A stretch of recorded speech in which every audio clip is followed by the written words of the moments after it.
to which observation he appended a most delicate question mark, which gradually evaporated. "Awash with tears, Drumknot, awash with tears." Drumknot stopped dusting the impeccably shiny black lacquered desk.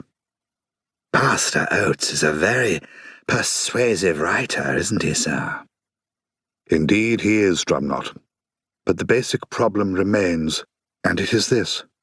Humanity may come to terms with the dwarf, the troll, and even the orc, terrifying though all of these may have proved to be at times.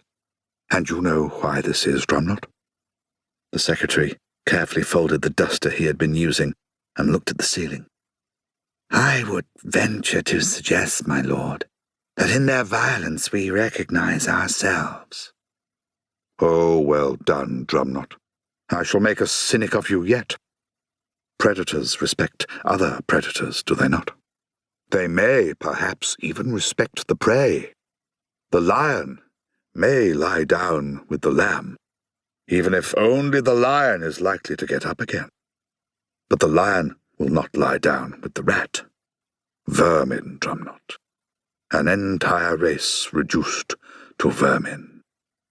Lord Vetinari shook his head sadly, and the ever-attentive Drumknot noticed that his lordship's fingers had now gone back for the third time that day to the page headed Ungu Pots, and he seemed quite unusually to be talking to himself as he did so. "These are traditionally crafted by the goblin itself, out of anything from precious minerals to leather, wood, or bone.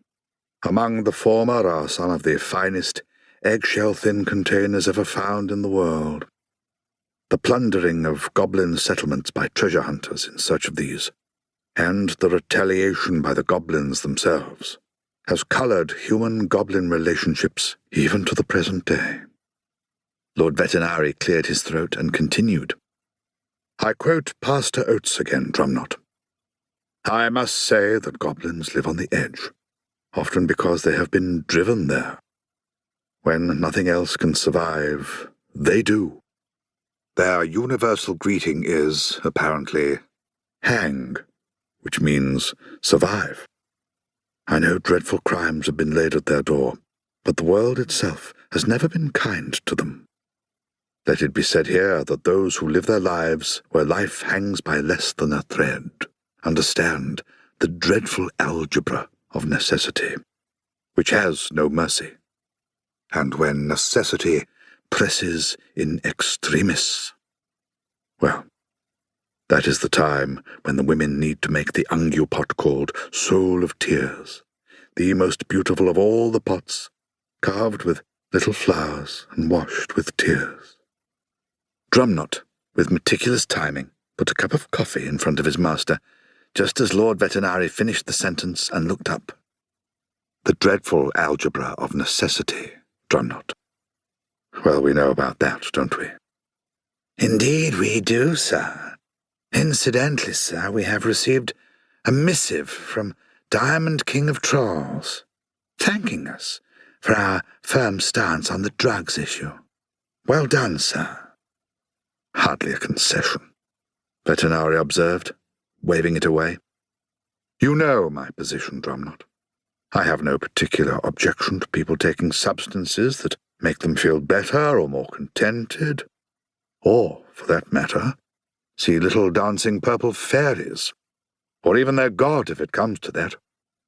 It's their brain, after all, and society can have no claim on it, providing they're not operating heavy machinery at the time.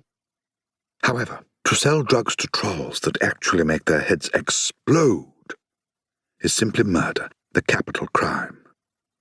I am glad to say that Commander Vimes fully agrees with me on this issue." "Indeed, sir. And may I remind you that he will be leaving us very shortly? Do you intend to see him off, as it were?" The patrician shook his head. "I think not. The man must be in terrible turmoil, and I fear that my presence might make things worse." Was there a hint of pity in Drumknot's voice when he said, "Don't blame yourself, my lord. After all, you and the commander are in the hands of a higher power."